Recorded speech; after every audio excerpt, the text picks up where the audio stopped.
Hello everyone, welcome again on your YouTube channel Taming Physics.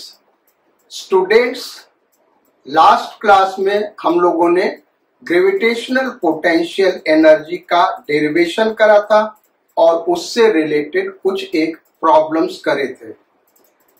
आज हम लोग gravitational potential energy से related advanced level, mains level और NEET level के problems कैसे होते हैं उनको टच करेंगे और इसी के एप्लीकेशन पे कॉम्पिटिटिव लेवल के क्वेश्चंस कैसे बनते हैं उनको करेंगे।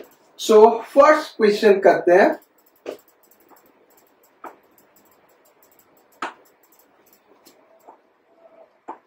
Radius of Earth is capital R and acceleration due to gravity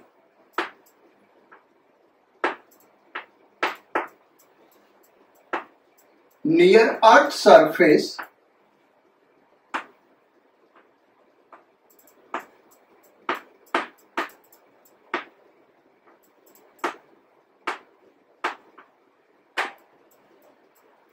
is small g. Find out work done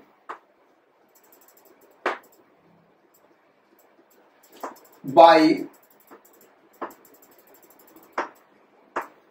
external force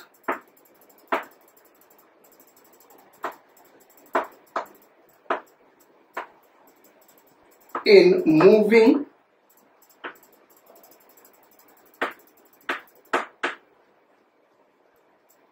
a body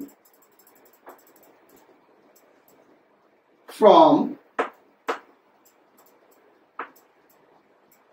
ground to height h.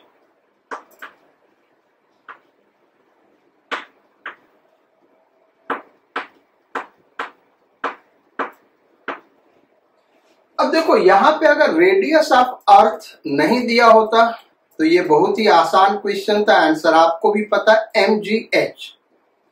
लेकिन रेडियस ऑफ अर्थ गिवन है, इसका मतलब कि ये r भी हमारे answer में आना चाहिए और हाइट कितना है ये गिवन नहीं है। h कितना है ये बहुत स्मॉल हो सकता है r के कंपैरिजन में, r के साथ कंपेरेबल हो सकता है या r से भी लार्ज हो सकता है, तो फिर हम mgh आंसर नहीं कहेंगे, वो गलत होगा। जो आंसर mgh है, जब रेडियस ऑफ अर्थ नहीं दिया है तो h हाइट को हम बहुत स्मॉल लेके work done is equal to final potential energy minus initial, तो W is equal to U2 minus U1 हम सॉल्व करेंगे, mgh आंसर आ जाएगा। लेकिन यहां पे mgh आंसर नहीं आएगा। हाँ, कॉन्सेप्ट वही है सॉल्व करने का। Work done is equal to U2 minus U1। Basically यहां वर्क डन निकालना, इसका मतलब मिनिमम वर्क डन निकालना। वैसे करेक्ट होता कि यहां पे find out minimum work done लिखा होता, यानी काइनेटिक एनर्जी नहीं गेन कर रहा, केवल पोटेंशियल एनर्जी गेन कर रहा। तो W is equal to U2 minus U1। So W, अब U2 क्या होगा? U2 हो गया फाइनल पोजीशन पे पोटेंशियल एनर्जी और वो हो जाएगा capital G capital M small m upon R plus H, और ये निगेटिव होगा, जैसा कि हम जानते हैं ग्रेविटेशनल पोटेंशियल एनर्जी निगेटिव होता है। देन माइनस, अब U1 यानी जब ग्राउंड पे है तो minus capital G capital M small m upon R। ये माइनस माइनस प्लस हो जाएगा, इस टर्म को हम पहले लिखते हैं और capital G capital M small m common ले लिया, तो ब्रैकेट में बचा 1 by capital R minus 1 by capital R plus H. अब स्मॉल जी का हम फार्मूला जानते हैं, small g is equal to capital G capital M upon R square. तो भाई यहाँ पे कैपिटल एम तो दिया नहीं, मास ऑफ अर्थ नहीं दिया, तो जी के टर्म में आंसर लिखना है, तो कैपिटल जी कैपिटल एम को क्या लिख सकते हैं, जी आर स्क्वायर। सो ये हो गया G R square in bracket, इसका एलसीएम ले लें तो R plus H minus R upon R into R plus H. ये आर कैंसिल आउट हो गया, एक आर यहां पे कैंसिल आउट होगा, स्मॉल एम रह जाएगा। सो ये हो जाएगा m g h upon R plus H. So this is work done. Basically ये फॉर्मूला याद होना चाहिए, तब हम किसी भी हाइट के लिए ये आंसर निकाल सकते हैं। जब हाइट बहुत स्मॉल है तो उस केस में एच, ये वाला एच क्या हो जाएगा, with compare to capital R negligible हो जाएगा, तो इसको नेग्लेक्ट कर देंगे, तो उस केस में आंसर एम जी एच हो जाएगा। अदरवाइज आर एच का जो भी वैल्यू होगा वो हम पुट करेंगे, वहां से हम वर्क डन निकाल सकते हैं। फॉर एग्जाम्पल अगर h का वैल्यू रेडियस के बराबर है तो ये हो जाएगा m g R upon 2r, यानी एम जी आर बाई, अच्छा एक r यहां पे बच गया ना, अभी वही हम कहे गड़बड़ हो रहा है, एक r यहां पे देखो रह गया भाई, तो r यहां पे अभी रह रहा है, इसलिए इसको हम डायरेक्ट फार्मूला नहीं करेंगे बेटा, इसको हमको नहीं याद करना है। अब इस r से डिवाइड कर दे तो ये हो गया एम जी एच अपॉन, इस r से डिवाइड कर दिया 1 plus H by R. So this is our final formula, work done का ये हो गया फाइनल फार्मूला। अगर h बहुत ही स्मॉल है तो उस केस में ये जो क्वांटिटी होगा 1 से बहुत ही स्मॉल होगा, इसको नेग्लेक्ट कर सकते हैं, तो आंसर एम जी एच हो जाएगा। वैसे जो ज्यादा करेक्ट आंसर होगा when h by R is very very very less than 1, उस केस में ये आंसर हो जाएगा W is equal to m g h, यानी फ्यू मीटर्स है। अगर h का वैल्यू फ्यू मीटर्स है तो ये आंसर होगा, पहला केस। दूसरा case h by R is very very less than 1, यानी फ्यू किलोमीटर्स है, फ्यू किलोमीटर्स है, तो उस केस में इसको हम लिखेंगे m g h in bracket 1 plus H by R to the power -1, और ये बहुत स्मॉल क्वांटिटी तो पावर से यहां मल्टीप्लाई कर सकते, तो आंसर उस केस में ये हो जाएगा। और अगर h कंपेरेबल है विद रेडियस तो फिर हम यही आंसर लिखेंगे, जिसमें हमने कहा था कि जैसे एक एग्जांपल लेते हैं कि अगर h is equal to r है, क्या भाई h is equal to r है, तो उस केस में वर्क डन क्या होगा, m g R upon 1 plus 1 2, ये हो जाएगा। ये नहीं कि आर रेडियस के बराबर अगर हम ग्राउंड से हाइट ऊपर चले जाए तो वहां पे work done m g R by 2 होगा, एम जी आर नहीं होगा। सो ये था प्रॉब्लम, और ये कई बार कंपटीशन में ऑलरेडी पूछा जा चुका है। अब आते हैं हम सेकेंड प्रॉब्लम पे।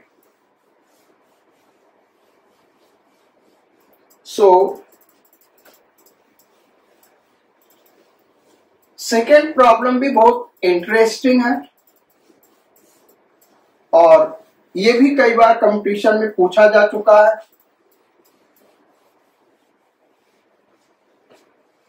क्वेश्चन ये है, question number 2, if gravitational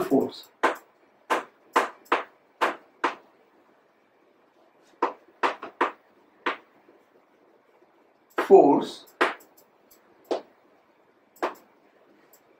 is given by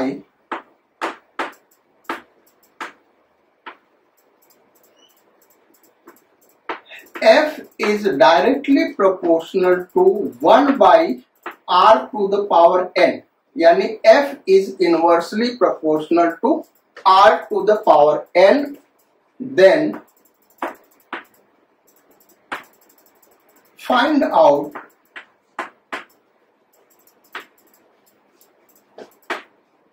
proportionality relation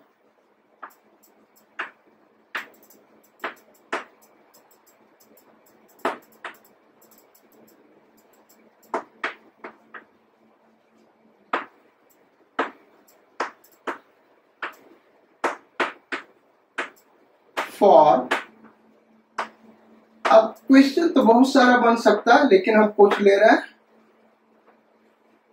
orbital speed, दूसरा time period of a planet, तीसरा kinetic energy of a planet. ऐसे बहुत सारे क्वेश्चन हम बना सकते हैं, जैसे potential energy of a planet, वो भी हम क्वेश्चन ले सकते हैं। तो ये 3 क्वेश्चन हम दिखा रहे कैसे करेंगे। अगर ग्रेविटेशनल फोर्स इस फार्मूले के अकॉर्डिंग है तो ऑर्बिटल स्पीड के लिए फार्मूला क्या होगा, टाइम पीरियड के लिए फार्मूला क्या होगा, यानी प्रोपोर्शनैलिटी रिलेशन, और काइनेटिक एनर्जी के लिए फार्मूला क्या होगा। तो पहले आते हम स्पीड के ऊपर, और स्पीड का फार्मूला हम लोगों ने डिराइव किया था। तो हमने क्या बताया था भाई, F is equal to ma लगाना है। अब F क्या होगा, वो इस रिलेशन से मिल रहा है तो इसके जगह हम कांस्टेंट k ले लें और यहां इक्वल का साइन लगा दें। तो ये हो गया k upon r to the power n is equal to m, और चूंकि सर्कुलर पाथ पे बॉडी चल रहा है, जो हमारा प्लैनेट होगा सर्कुलर पाथ पे चल रहा होगा, तो v स्क्वायर बाई r क्या हो गया, v square by r। So v square is equal to k upon m r to the power n minus 1, ये हो गया फॉर्मूला। तो v is equal to 1 k upon m under root into 1 by r to the power n minus 1 by 2.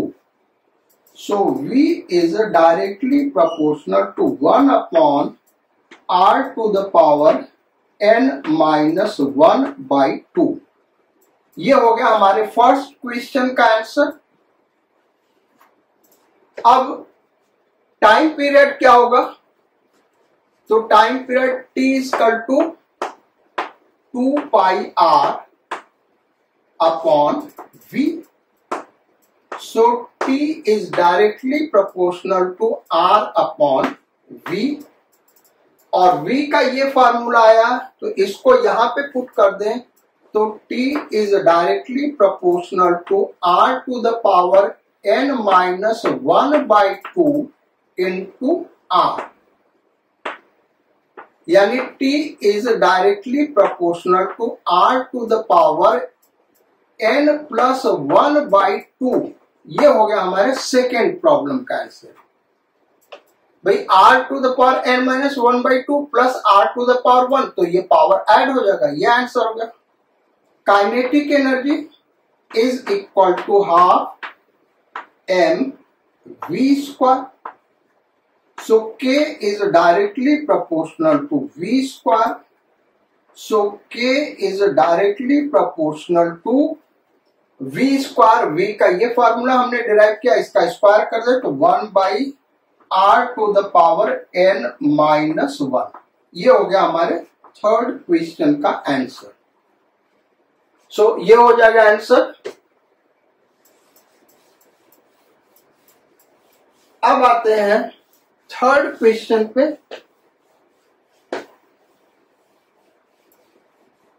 और third question क्या है आप note करिए।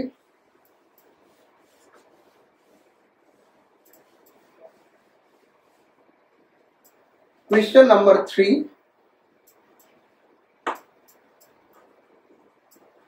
Radius of earth is capital R and acceleration due to gravity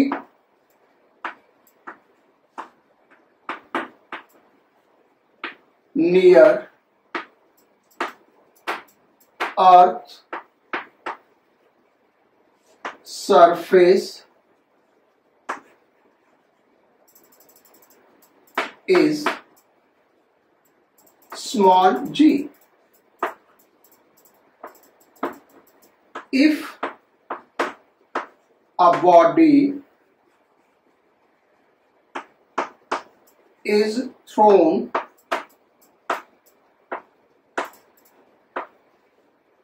vertically upwards,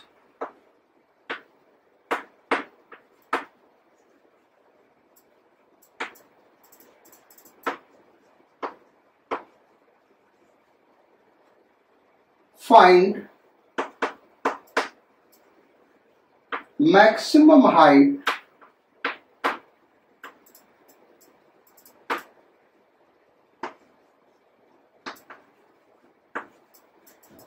attained by it। यानी ये earth है हमारा, radius capital R, acceleration due to gravity near earth surface small G, एक particle vertically upwards v velocity से फेंक दिया। मान लो maximum height ये है, यानी मैक्सिमम हाइट पे वेलोसिटी क्या हो जाएगा भाई, 0 हो जाएगा, v इक्वल टू 0।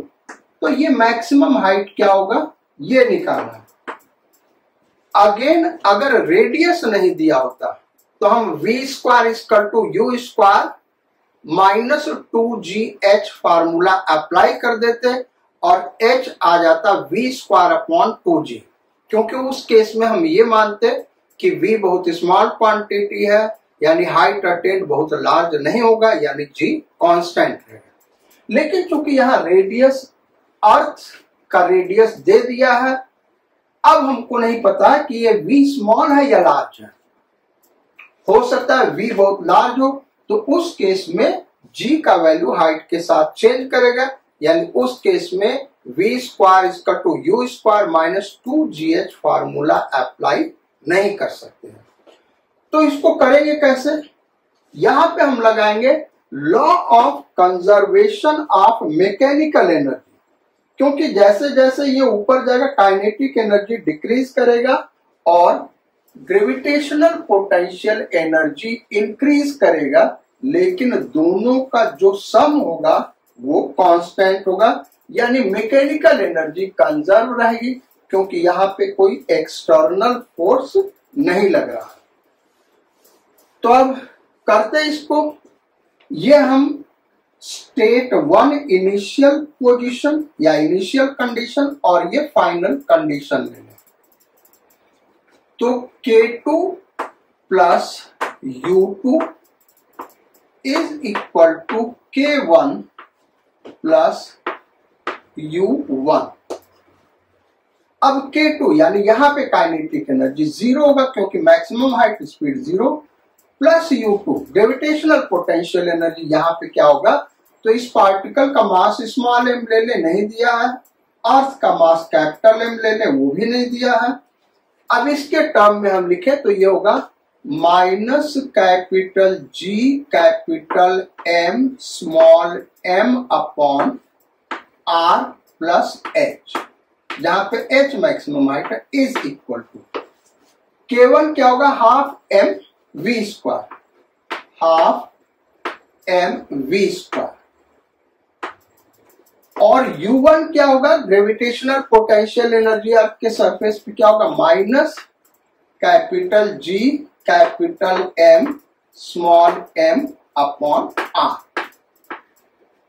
हमको ये H फाइंड आउट करना है।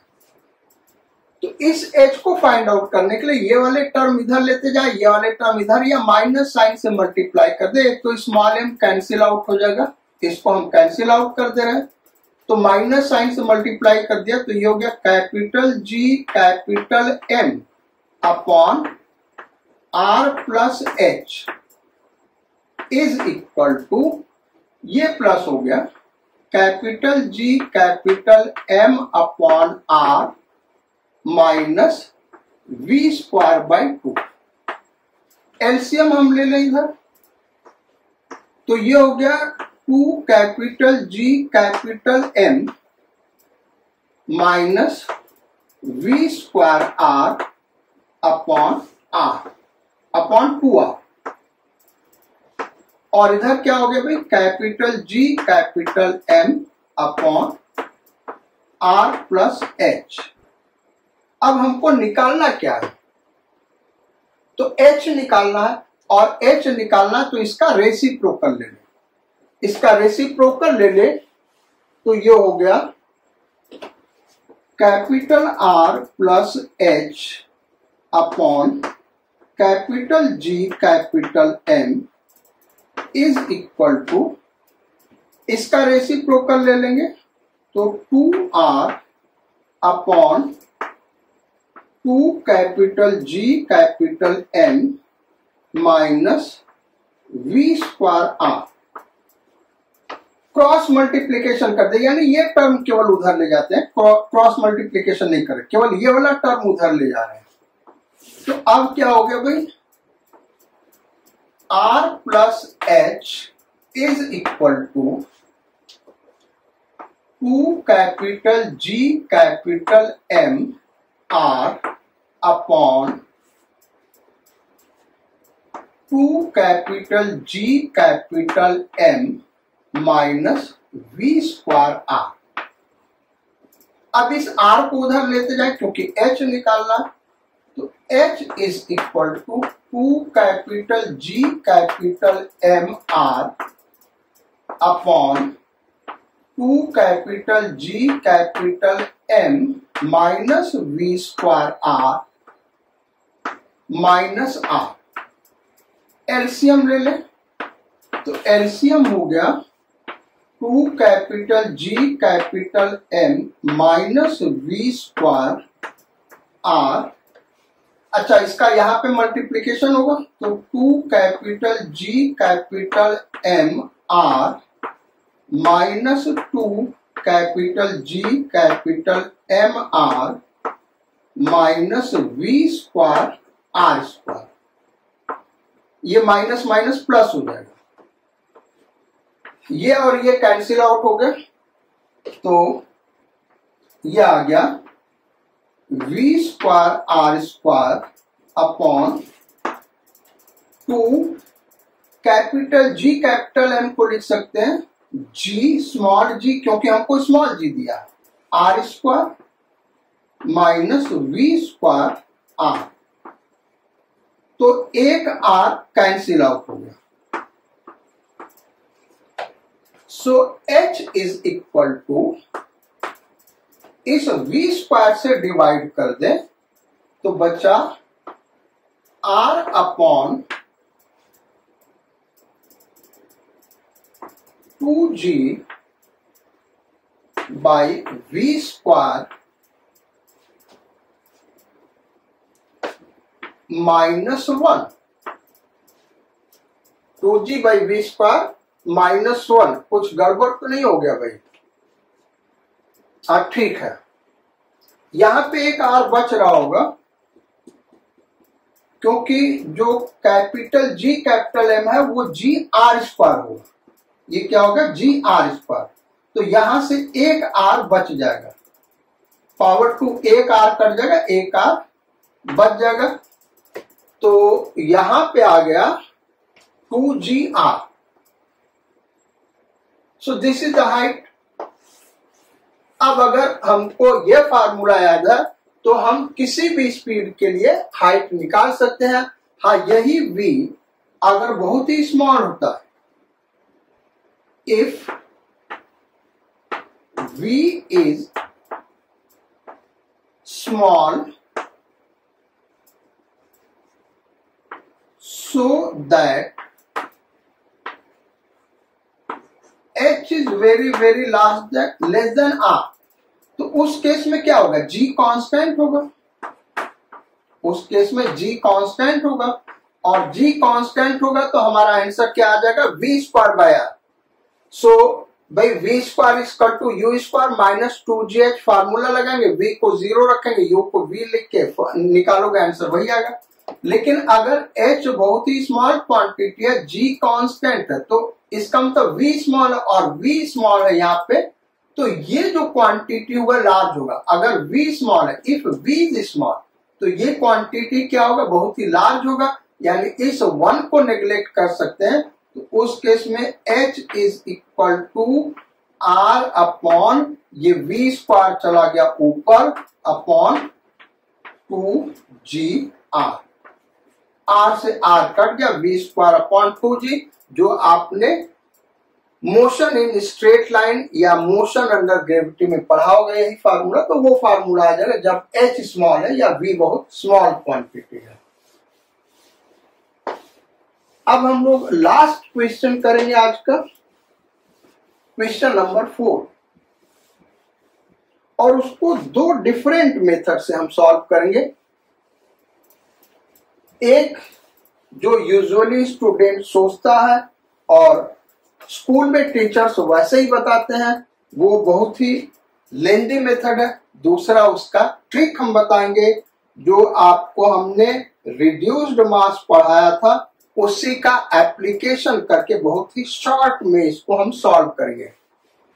तो पहले वीडियो आप 10 सेकेंड्स आगे बढ़ा लीजिए, क्वेश्चंस अपने से करने का कोशिश करिएगा, और मोस्ट प्रोबेबली 99% स्टूडेंट्स इसको वैसे ही सॉल्व करेंगे जैसे मैं सॉल्व करने जा रहा हूं फर्स्ट मेथड, क्योंकि जनरली वैसे ही इसका सॉल्यूशन बुक में मिलता है, टीचर्स वैसे ही पढ़ाते हैं। लेकिन अगर आप वैसे सॉल्व करेंगे तो आपका आईआईटी में सिलेक्शन नहीं होगा, इसलिए हम सेकेंड मेथड भी डिस्कस करेंगे जो कि शॉर्टकट मेथड है। तो क्वेश्चन नंबर 4 क्या है,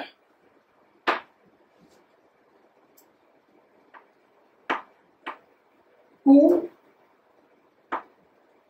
particles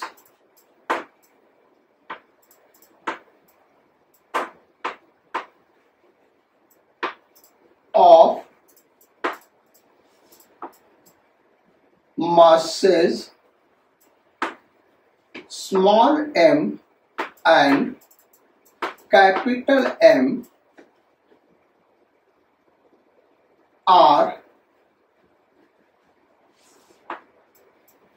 at rest separated by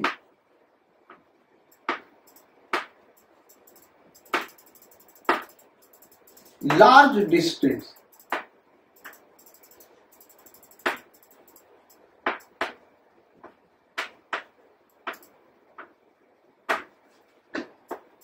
They start moving towards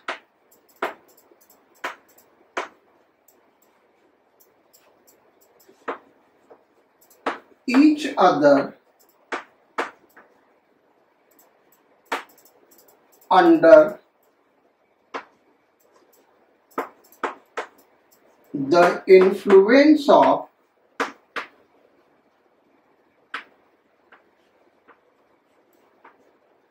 their own gravitational force.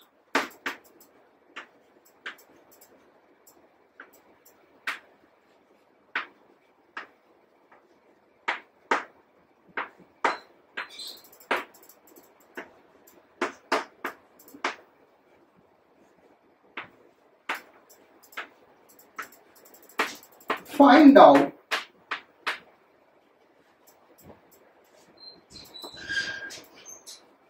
relative velocity या relative speed of any one particle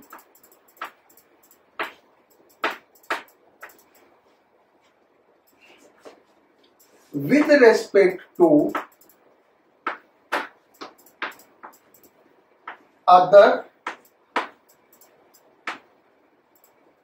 when separation between them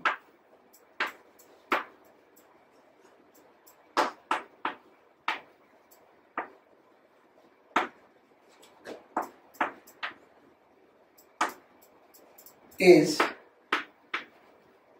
small r। Question आप समझ गए होंगे, दो पार्टिकल है, एक का मास स्मॉल m है और एक का मास कैपिटल M है। इनिशियली दोनों लार्ज डिस्टेंस पे हैं और रेस्ट में है। लार्ज डिस्टेंस का मतलब इनफाइनाइट डिस्टेंस, ये हम मान के चलेंगे। अब अपने ग्रेविटेशनल फोर्स की वजह से एक दूसरे के तरफ ये अट्रैक्ट होंगे, एक्सेलरेट होंगे। तो जब इनके बीच का सेपरेशन स्मॉल r है, तब किसी एक पार्टिकल का रिलेटिव स्पीड दूसरे पार्टिकल के रिस्पेक्ट में निकालना। यानी ये पार्टिकल 1 ले लें, ये पार्टिकल 2 ले लें। पार्टिकल 1 का वेलोसिटी v1, पार्टिकल 2 का वेलोसिटी v2 है इस समय। तो v12 मॉड ये हमको फाइंड आउट करना। ये हुआ relative speed of particle 1 with respect to 2, और आप सॉल्व करके देखेंगे तो relative speed of particle 2 with respect to 1 भी वही आएगा। सो ये हमको फाइंड आउट करना है। करेंगे कैसे? अगेन एनर्जी कंजर्वेशन से करेंगे, लेकिन जब हम v12 निकालेंगे तो v12 होगा v1 माइनस v2। भाई रिलेटिव स्पीड का फॉर्मूला आपने पढ़ा है, रिलेटिव स्पीड वेलोसिटी हमने पढ़ाया हुआ है। तो फिगर अगर हम देखें, इनिशियली इनफाइनाइट पे और रेस्ट में है, और जब सेपरेशन r है तब उनका वेलोसिटी हम v1 v2 मान रहे हैं, और वही वाला फिगर हम ड्रॉ करके सॉल्व करने चल रहे हैं। और देखते हैं ये कितना लेंदी होता है। आप इनके स्टेप्स को काउंट करिएगा, ये कितना लेंदी सवाल होगा अगर हम अपने तरीके से बिना ट्रिक यूज किए कर रहे हैं। Mass small m, mass capital M, separation जब r है तब इसका वेलोसिटी ले ले v1, इसका वेलोसिटी ले ले v2। अब हमको देखो निकालना क्या, v12, और ये होगा v1 माइनस v2। तो हमको बेसिकली v1 और v2 चाहिए, यानी दो अननोन है। दो अननोन है यानी दो इक्वेशन बनाना होगा। तो एक तो एनर्जी कंजर्व करके बना लेंगे, दूसरा कैसे बनाएंगे, लीनियर मोमेंटम कंजर्व करेंगे। तो पहले करते हैं लीनियर मोमेंटम कंजर्व। ये फाइनल स्टेट बना है, इनिशियल स्टेट में दोनों क्या रेस्ट में है, इनफाइनाइट डिस्टेंस पे। तो लीनियर मोमेंटम कंजर्व करें तो mv1, ये डायरेक्शन पॉजिटिव, निगेटिव का linear momentum capital mv2 is equal to initial linear momentum क्या होगा, 0, क्योंकि दोनों रेस्ट में है। तो यहां से आ गया mv1 is equal to capital mv2, equation number 1। अब एनर्जी कंजर्व करें तो ये फाइनल एनर्जी क्या होगा, half m v1 square plus half m v2 square. ये तो दोनों का काइनेटिक एनर्जी होगा, ये कैपिटल M है। क्या कैपिटल M? पोटेंशियल एनर्जी क्या होगा, minus capital G capital M small m upon r is equal to initial kinetic energy दोनों का 0, क्योंकि रेस्ट में, इनिशियल पोटेंशियल एनर्जी 0, क्योंकि पोटेंशियल एनर्जी का फार्मूला यही है, आर को इंफिनिटी लिख देंगे, लार्ज सेपरेशन है। सो ये हो गया। सो अब हमको क्या करना है, ये दो इक्वेशन मिल गया ना, हम क्या करें, V2 यहां से निकाल के यहां पे पुट करके V1 निकालेंगे और V1 निकल जाएगा, तो फिर V2 निकल जाएगा। सो यहां पे क्या करें, 2 से मल्टीप्लाई कर दें, तो mv1² plus capital M v2² is equal to 2 capital G capital M small m upon r। ये आ गया। अब V2 यहां से हम निकालें और यहां पे पुट कर दें, तो यहां पे कर देते हैं mv1² प्लस कैपिटल M। अब V2 को लिखे तो small m v1 upon capital M, यानी small m² v1² upon capital M² v1² is equal to 2 capital G capital M small m upon r। Small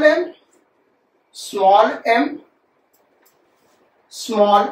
cancel out हो गया, एक capital M यहां पे कैंसिल आउट होगा, ये capital M cancel out होगा। ये क्या लिख दिया यार, ये तो नहीं आएगा ना, यही होगा। ये v1² और v2 का वैल्यू हमने पुट किया, तो v2 का वैल्यू हुआ small m v1 upon capital, ठीक है, और ये v1² ये आ गया। अब v1² हम कॉमन ले लें, यहां पे आएगा 1 plus small m by capital M, यानी एलसीएम ले लिया, तो capital M plus small m upon capital M is equal to 2 capital G capital M upon R। ये आ गया। अब v1² यानी v1 क्या हो गया, यहां से देखें तो v1 हो गया 2 capital G capital M square upon capital M plus small m into small r under root. ये हो गया v1। अब v2 क्या होगा, तो यहां से निकाल सकते हैं, v2 is equal to mv1 यानी small m upon capital M, यही होगा ना, small m upon capital M v1, और v1 ये है under root 2 capital G capital M square by capital M plus small m into R। इसको further हम solve करेंगे तो ये कैपिटल M बन के बाहर निकलेगा। सो V2 इक्वल टू आ जाएगा, देखो ये कैपिटल M बन के बाहर निकलेगा तो ये कैपिटल M और ये रूट के अंदर ये कैंसिल आउट हो गया, इसको अंदर ले जाएंगे तो ये स्मॉल m² हो जाएगा, तो under root 2 capital G small m² upon capital M plus small m R। अब रिलेटिव स्पीड होगा क्या, तो v12 is equal to v1 minus v2 is equal to v1 हमारा ये है under root two capital G upon capital M plus small m into R. ये capital M बाहर लिख दे, रूट के बाहर लिख दे क्योंकि स्क्वायर है। देन माइनस, अब V2 जब हम लिखेंगे तो V2 निगेटिव हो क्योंकि यहाँ पे साइन पुट कर रहा होगा। ये हमने केवल मैग्नीट्यूड निकाला है। ये क्या निकाला भाई? V2 का मैग्नीट्यूड निकाला है। लेकिन जब यहाँ पे V2 को पुट करेंगे तो ये वेक्टर फॉर्म में है, ये चीज है। तो यहाँ पे ये अगर हम पॉजिटिव ले रहे हैं तो माइनस साइन फार्मूले का ये क्या होगा? निगेटिव होगा। तो minus under root capital G, two capital G upon capital M plus small m into R into bracket के बाहर, रूट के बाहर स्मॉल एम। फर्दर सॉल्व करें, आप स्टेप गिनते जाओ कितना लेंदी ये होने जा रहा भाई क्वेश्चन। इसका सॉल्यूशन कितना लेंदी हो रहा है। सो ये माइनस माइनस प्लस हो जाएगा, ये चीज तो कॉमन है। तो ये हो गया under root two capital G upon capital M plus small m into R, bracket में बचा capital M plus small m, और ये हो गया under root two capital G capital M plus small m upon R. ये इसका solution हो गया भाई। अब इसका शॉर्टकट मेथड हम बता रहे हैं।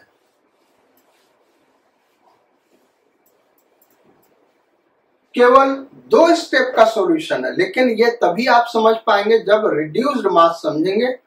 तो जो हमारा रोटेशनल मोशन का लास्ट लेक्चर है, यानी लेक्चर नंबर 25, वहां पे आप रिड्यूस्ड मास और centre of mass reference frame का लेक्चर देख सकते हैं। जिसने नहीं उसको करा हुआ उसको देख के ही करिएगा, अदरवाइज ये सॉल्यूशन आपको समझ में नहीं आएगा। बस यही समझ में आएगा कि सॉल्यूशन छोटा है। तो हम क्या कर रहे हैं, पहले दोनों पार्टिकल इंफिनिटी पे सिचुएशन फिर से हम दिखा दें, और दोनों रेस्ट में इनफाइनाइट सेपरेशन, रेस्ट रेस्ट। फिर ग्रेविटेशनल फोर्स ऑफ अट्रैक्शन की वजह से एक दूसरे की तरफ बढ़ रहे हैं। इसका वेलोसिटी v1, इसका वेलोसिटी v2, जब इनके बीच का सेपरेशन स्मॉल r है। ये स्मॉल है, ये कैपिटल है। अब हमको रिलेटिव स्पीड निकालना है, यानी v12, velocity of 1 with respect to 2 का मॉड। तो centre of mass reference frame में हम मैकेनिकल एनर्जी कंजर्व कराने जा रहे हैं। Conservation of mechanical energy in centre of mass reference frame. तो K2 plus U2 is equal to K1 plus U1। किस रेफरेंस फ्रेम में? Centre of mass reference frame में। Centre of mass reference frame में kinetic energy 0, क्योंकि rest में potential energy 0। Centre of mass reference frame में potential energy के फार्मूले पे कोई फर्क नहीं पड़ता, तो minus capital G capital M small m upon r, ये रहेगा फाइनल पोजीशन। हाँ, काइनेटिक एनर्जी का centre of mass reference frame में फार्मूला होता है K equal to half mu v relative square. यही हमने पूछा है। तो ये होगा हाफ म्यू क्या? Reduced mass m1 m2 upon m1 plus m2। तो m1 m2 upon m1 plus m2 v relative square. यहां पे देखो, ये small m capital M small m capital M cancel out हो गया। So V relative is equal to under root 2 capital G capital M small plus small m upon R। ये answer हो गया। 2 step का ये सॉल्यूशन है। पिछला जो सॉल्यूशन था वो आपने खुद देखा कितने स्टेप का था। सो ये वाला क्वेश्चन कैसा लगा जरूर आप कमेंट करिएगा कमेंट बॉक्स में, और मेहनत करिए। देखो जो स्टूडेंट मेहनत करता आगे वही बढ़ता है। 99% आपका हार्ड लेबर है, 1% केवल आपका इंटेलिजेंस है। ये हम नहीं कह रहे हैं, ये न्यूटन भी मानते थे, ये आइंस्टाइन भी मानते थे। So see you on next turn. Thank you for your kind attention in the class. Sayonara, godspeed and bon voyage.